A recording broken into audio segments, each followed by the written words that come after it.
Hello guys everyone, कैसे हैं आप लोग। आप देख रहे हैं my YouTube channel the Mughals heaven. Mughal heaven में आप लोगों का स्वागत है।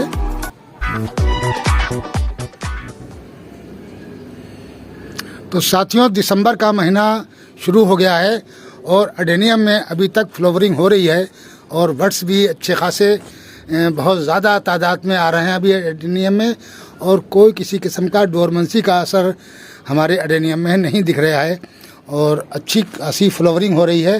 क्योंकि ये इसके ऊपर जो फ्रंट है ना हमारा, इस साइड में काफ़ी धूप इधर से पड़ती रहती है और ये रेक जो है वो बिल्कुल फ्रंट पे पड़ता है धूप के। तो एक तो ये वजह है और दूसरे इसके अंदर जो फर्टिलाइज़र मैंने डाले हैं उनका असर है कि ये अभी तक डोरमेंसी में नहीं गए हैं। जो सरसों की खली जो है वो आप पूरी सर्दी जब भी आप पानी डालें तो सरसों की खली उसमें ज़रूर डाल लें। तो सरसों की खली जो है वो इसकी सॉइल को गर्म रखेगी और उसकी वजह से आपका एडेनियम जो है ग्रोथ करता रहेगा। ये एक फ़ायदा है। और अगर आपके पास ह्यूमिक एसिड है तो वो भी उसमें उसकी भी मात्रा मिला लें और उसको भी आप उस सरसों की खली में यानी मस्टर्ड केक के अंदर मिला के, और वो भी जब भी आप पानी दें 15 दिन के अंतराल दें। क्योंकि अब दिसंबर का महीना लग गया है तो अब जल्दी जल्दी पानी नहीं देना है, लगभग 15 दिन के अंतराल ही पानी देना है। 15 दिन के बाद अगर आप पानी देंगे तो इसमें किसी किस्म का नुकसान नहीं होगा। और ये दो चीज़ें आप सरसों की खली, ह्यूमिक एसिड और उसमें आधा चम्मच फंगिसाइड डाल लें, और फंगिसाइड ज़रूर डालें। फंगिसाइड के बगैर आपकी सरसों की खली कभी मत देना। सरसों की खली से भी फंगस बहुत जल्दी लगता है। तो अगर सरसों की खली जिसे रखी हुई आपकी 20 दिन से ज़्यादा की, तो उसके अंदर तो ज़रूर डाल लें। अगर 20 दिन से ऊपर की आपकी सरसों की खली है तो उसके अंदर आप चूना और मिला लें, 1 चम्मच चूना और डाल लें। जब चूना आप उसमें मिला लेंगे तो सरसों की खली फिर दोबारा से रिचार्ज हो जाती है, पोषक तत्व हैं वो बढ़ जाते हैं चूना डालने से।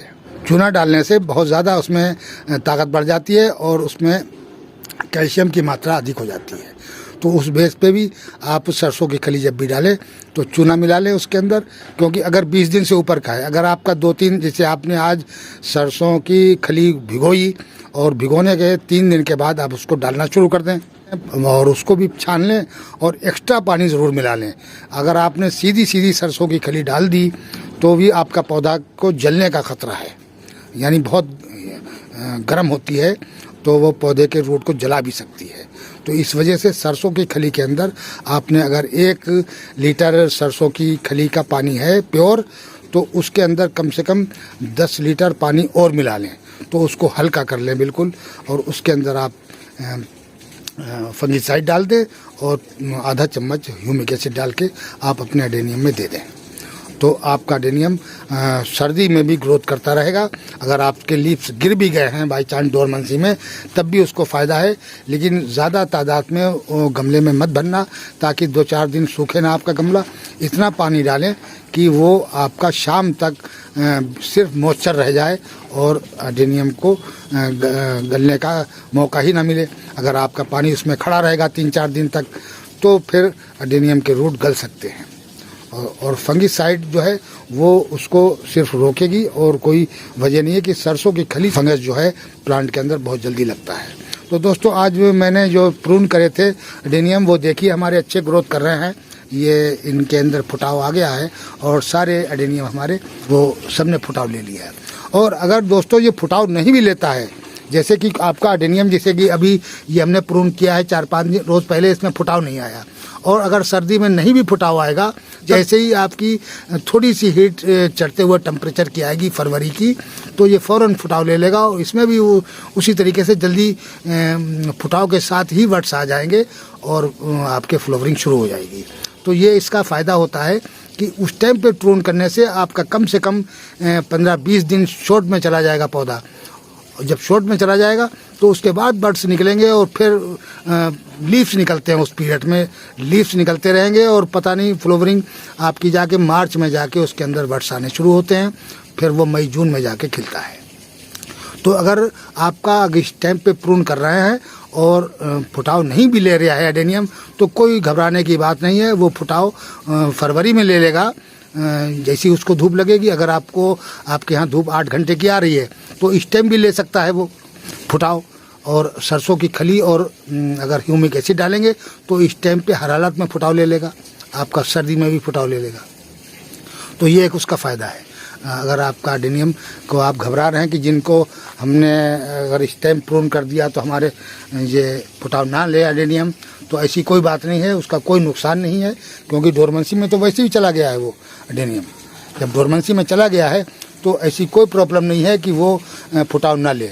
डोरमेंसी में जाके ग्रोथ रुकी जाती है एडेनियम की, रूट भी रुक जाते हैं।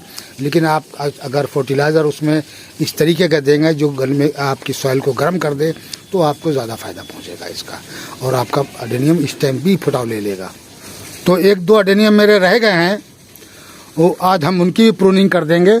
ये प्रूनिंग तो आप इस टाइम पे भी कर सकते हैं, क्योंकि अब धूप इस टाइम निकली हुई है, सुबह के करीब 11 बज रहे हैं, तो अच्छी खासी धूप है। ऐसी धूप में मैं इस प्लांट को, ये 1-2 प्लांट मेरे पास हैं, इनकी हम प्रूनिंग कर देंगे।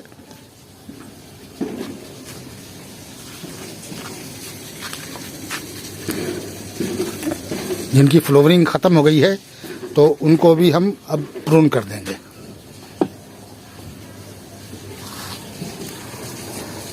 और एक आध होगा देख लेंगे बाद में, जो रह जाएंगे फिर बाद में उनको। सबसे पहले हम अपनी छुरी को सैनिटाइज कर लेंगे लाइटर से, और इसको आप चाहें तो हाइड्रोजन पेरोक्साइड से भी सैनिटाइज कर सकते हैं और डिटॉल वगैरह से भी कर सकते हैं।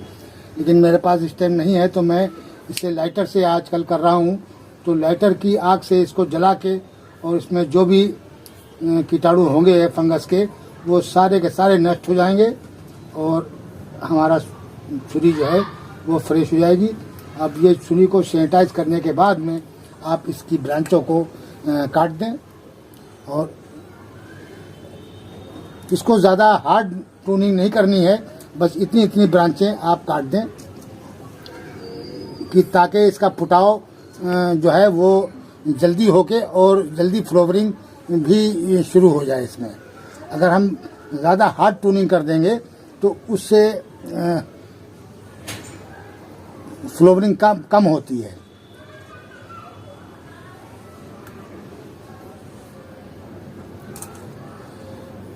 ये इस तरीके से करके, और सारे दोनों एडेनियम हम अपने काट लेते हैं।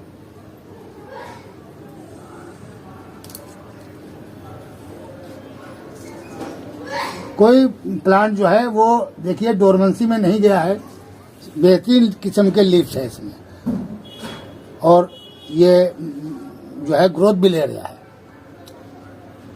क्योंकि इसमें अभी डोरमेंसी का कोई असर नहीं दिखाई दे रहा है। जबकि दिसंबर की आज 2 तारीख हो गई है।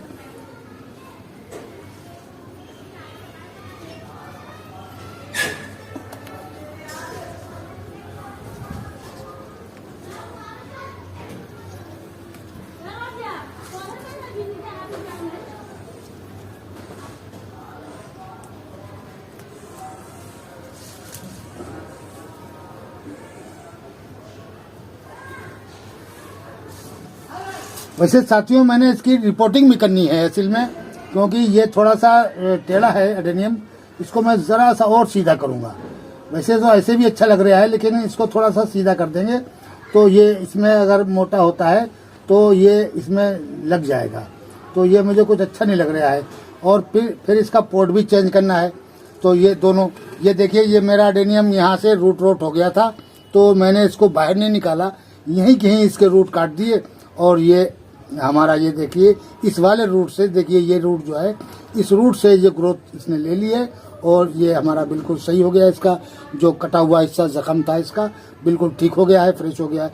इस पर हमने फंगीसाइड लगा दी थी, इतना हिस्सा काट दिया था सारा, और जो जहाँ तक ये ब्लैक दिखाई दिया वहाँ तक हमने सारा निकाल दिया, और एक ही रूट से ये एडेनियम मेरा चल पड़ा। और अब इसके अंदर हम दोस्तों ये मोमबत्ती जलाकर और इसके कटे हुए हिस्से पर टपका देंगे। सर्दियों में आप मोमबत्ती से ही करें, क्योंकि ये बिल्कुल सील पैक हो जाता है और इसके अंदर किसी किस्म का पानी का, ओस का या असर नहीं होता है।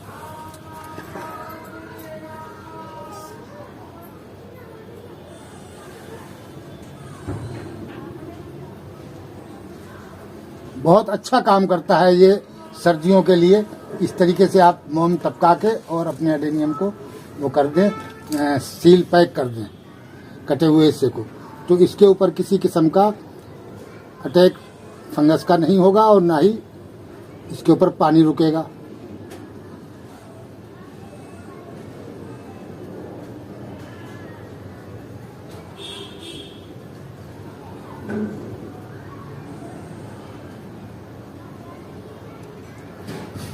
एक ब्रांच जो मैंने छोड़ दी, ये पतली है, तो इससे ये जो है वो पौधे की पोषक तत्व भी लेता रहेगा और पानी भी अब्जॉर्ब करता रहेगा। एक इतने लीफ छोड़ दिए मैंने, ये इससे पौधे को दम मिलता रहेगा और पौधा हमारा ग्रोथ करता रहेगा। तो इस तरीके से दोस्तों आप अपने प्लांट को प्रून करके और सेफ कर दें और ताकि फरवरी में हमारी ज़्यादा से ज़्यादा फ्लावरिंग शुरू हो जाए।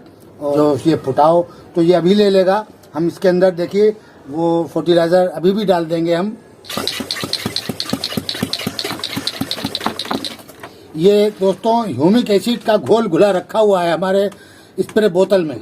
इसको हम अक्सर एडेनियम पे डाल देते हैं, इसके रूट पे और इसके ब्रांचों में। तो ये देखिए ब्लैक निकल गया बिल्कुल, ये ह्यूमिक एसिड का घोल है। तो ये थोड़ा थोड़ा हम इसके अंदर डाल देंगे ताकि फुटाव हमारा जल्दी शुरू हो जाए।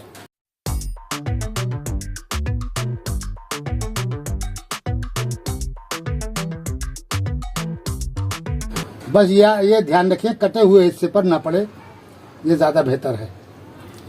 और जब भी आप भी कोई पानी किसी किस्म का दें तो सुबह के टाइम पे जब धूप निकले 10-11 बजे तब आप दे सकते हैं, और वो आपको फंगस से बचाएगा पानी, क्योंकि शाम तक ये बिल्कुल खुश्क हो जाएगा और इसके जो रूट है, कुछ जो एडेनियम लेना चाहेगा वो उतना एडेनियम ले लेगा, बाकी ये धूप से सूख जाएगा। तो दोस्तों आज के वीडियो में इतना ही।